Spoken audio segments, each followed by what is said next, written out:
Ikaze muri mwanya w'amakuru mu Kinyarwanda, amakuru tugiye guhera mu yavugwa mu karere k'ibiyaga bigari kandi dore zimwe mu ngingo z'ingenzi tugiye kwibandaho.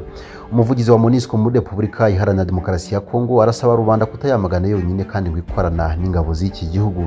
Naho Jean-Marc Kabund, umwe mu badepite banabarizwaga mu ishyaka rya Felix Tshisekedi, arasaba abanyekongo kubanza kwamagana Felix Tshisekedi mbere yo kwamagana u Rwanda. Hakurya y'amazi magari ho inararibonye mu ntambara y'Umwongereza wafatiwe i Donbass aratabaza Ubwongereza ngo bugire icyo bukora ataricwa.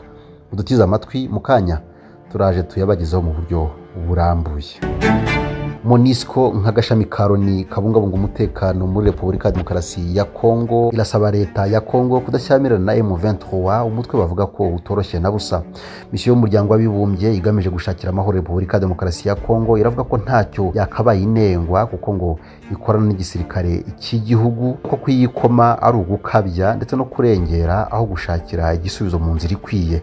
Ni byatangajwe na Mathias Gilman, ushinzwe ubuvugizi bw'uyu mutwe MONUSCO umaze imyaka 22 muri iki gihugu cya Repubulika ya Demokarasi ya Kongo.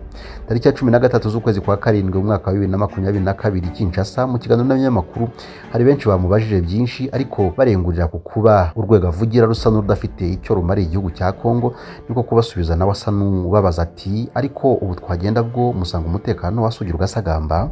Ubwo yasubizaga umunyamakuru Serge Borauzima wamubazaga niba abona MONUSCO igenda igera ku ntego zayo cyangwa itsindwa, yamusubije adacira uruhande ati ntabwo dukora twenyine, ibyo twagezeho cyangwa ibyo tutagezeho ni bimwe n'iby'ingabo z'igihugu zitagezeho cyangwa zagezeho. Ariko yanunzemo ati kuvuga ko ntacyo twagezeho waba usa n'uvuze ko Repubulika ya Demokarasi ya Kongo iri mu bihe nk'ibyo yari irimo mu mwaka w'1999 kandi siko biri, nawe urabizi. Aha ni naho yahereye asobanura birambuye ko uretse kwirengagiza MONUSCO yageze kuri byinshi muri iki gihugu, nko kugarura amahoro muri Katanga, Tanganyika, Kasai, Ichopo ndetse no muri Howele, uduce natwo twabagamo imvururu ariko kuri ubu ibintu bikaba bigenda neza. Muri Kivu hamaze iminsi bamwe mu bayobozi n'urubyiruko bigaragambiriza gukomera no gukomanyiriza ingabo za Loni ngo zive ku butaka bwa Repubulika ya Demokarasi ya Kongo. Barazishinja gutera inkunga imitwe y'inyeshyamba yabaye akajagari muri iki gihugu, gusa ni kenshi abagaba b'ingabo za leta mu duce tw'intambara nabo ubwabo bagiye bafatwa cyangwa bagafungwa bazira ubufatanye n'inkunga bateraga imitwe y'abarwanyi, ibintu binavugwa ko ariyo mvano yo kuba muri Repubulika ya Demokarasi ya Kongo havuka imitwe y'abarwanyi bamwe bageranya n'ibihumyo kubera ubwinshi bwayo.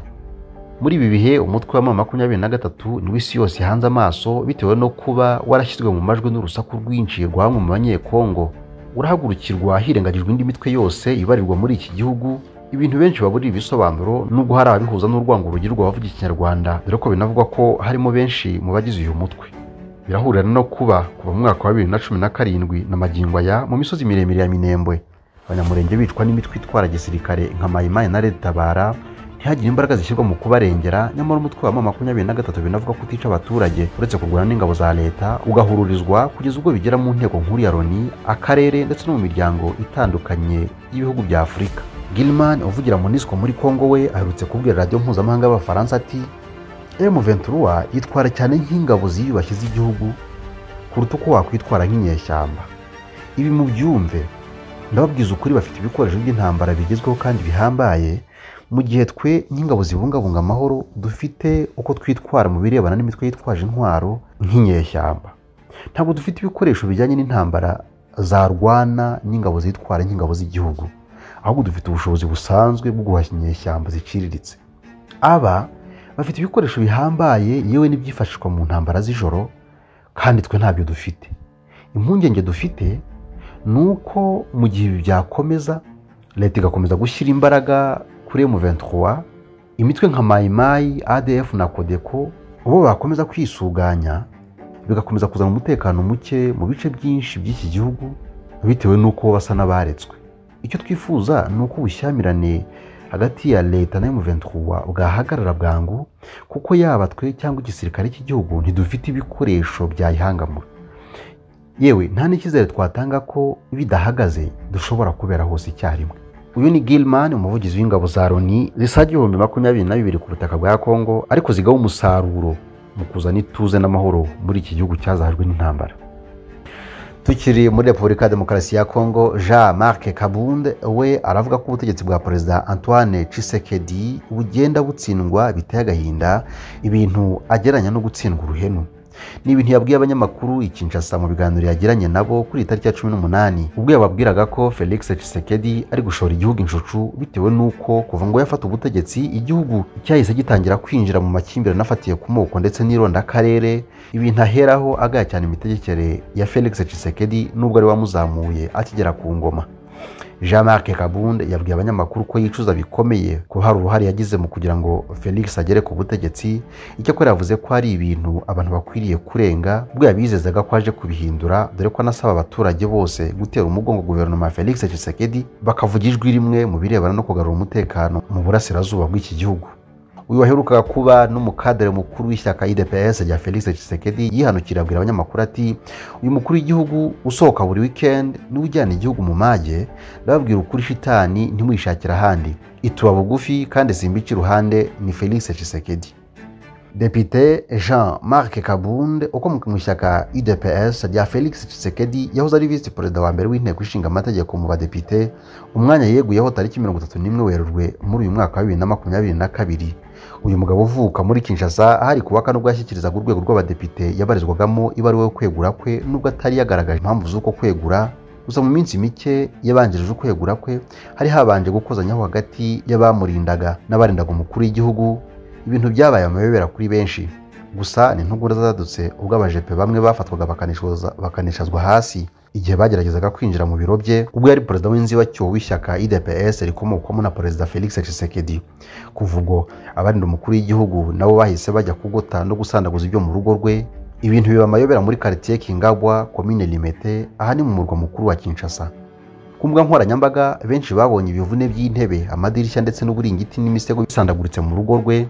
Abataramyi bakavuga ko ari ukwihimura kw'ingabo zirinda umukuru w'igihugu zari zagiye kwihimura kuri Kabundu zihorera abagenzi babo bari bafashwe nabi ubwo bagezaga kwinjira mu biro by'uyu mutegetsi. Nta makuru yigeze abitangwaho cyangwa hajye n'ibyemezwa bifatwa na guverinoma kuri iyo ngingo, nta nigeze ashyirwa hanze ngo hamenyekane kari mu nda y'ingoma cyangwa amagomerane hagati ya Kabundu n'uwari sebuja Felix Tshisekedi.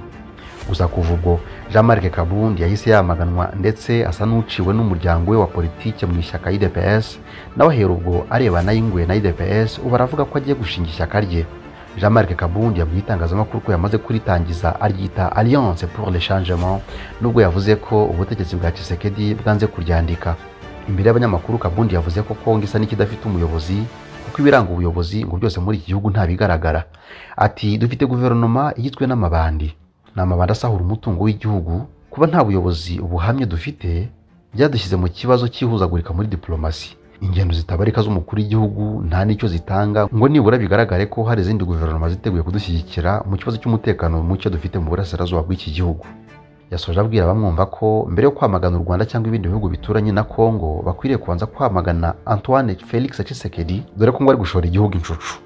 Tukiri muri iki gihugu, imbohe zifungiye muri prison ya Masisi ziratabarizwa. Amakuru yanditswe na Radio Okapi aravuga ko imfungwa zo muri prison ya Masisi zibayeho byo kubabarirwa bitewe n'indwara zifatiye ku mirire mibi zibugarije cyane cyane muri ibi bihe by'inkundura yataye benshi muri yombi kubera kuryozwa usa n'umututsi wese kuba ikiso cya M23.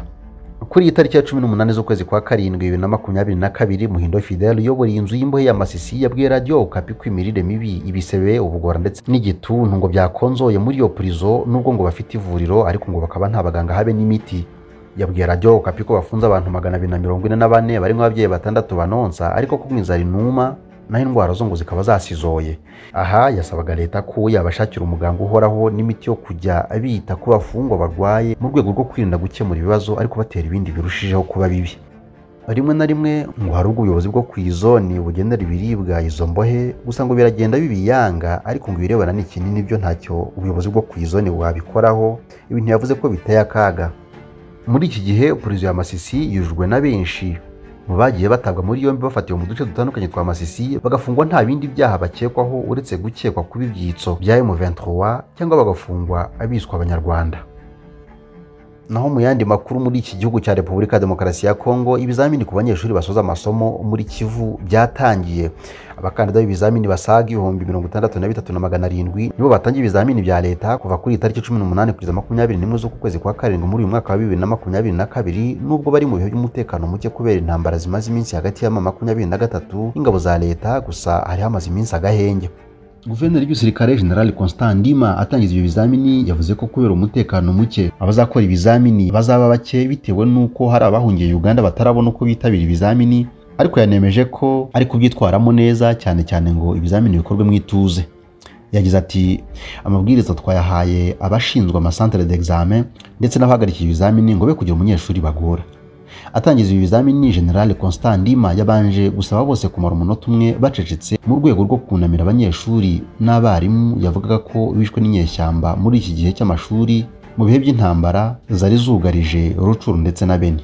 Tukiri muri Kongo mu birebana n'umutwe wa M23 n'intambara zimaze igihe zambikanye hagati ya guverinoma nabo, guverinoma ya Kongo yabwiye Deutsche Welle dukesha inkuru ko yiteguye kugirana ibiganiro n'inyeshyamba, ariko ko kuri M23 birayisaba kubanza kurekura uduce twose yigaruriye igasubiraho yahoze ifite ibirindiro mbere yo kwigarurira Bunagana imaranye ukwezi kumaze kurengaho iminsi 5 yose.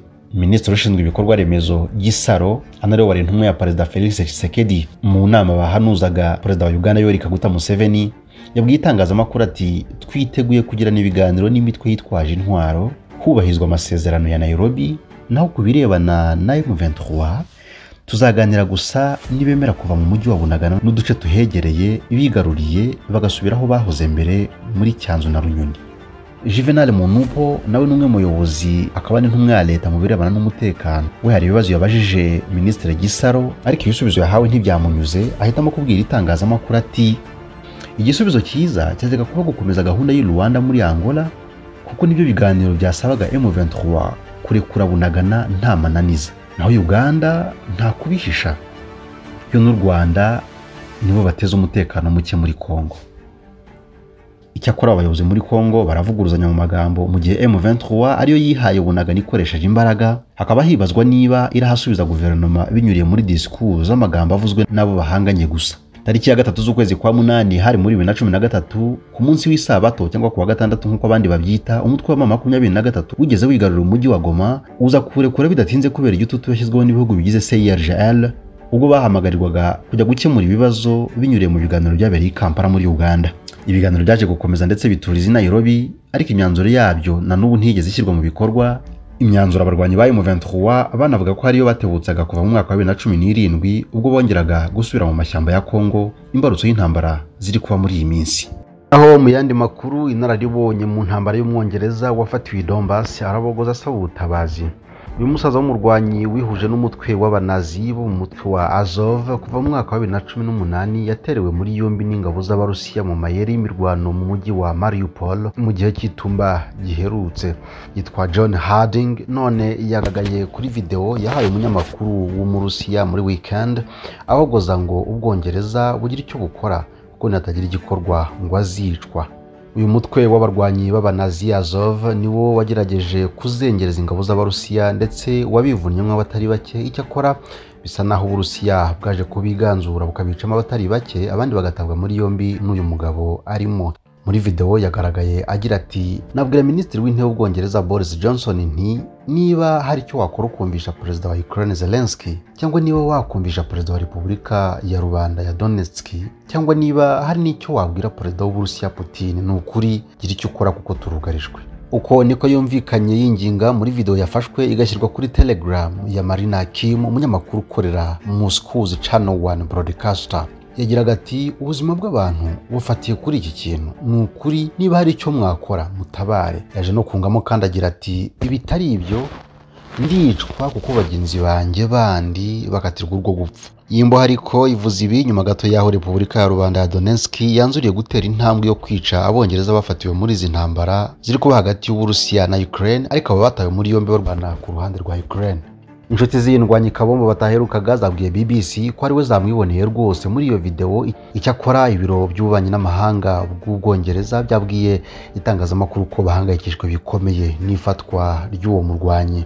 Ibinyamakuru birimo BBC byanditse ko ari umurwanyi ufite imyaka 59 wanagize uruhare rwamenyekanye mu kurwanya abarwanyi ba Islamic State muri Syria afatanije n'Abakurde.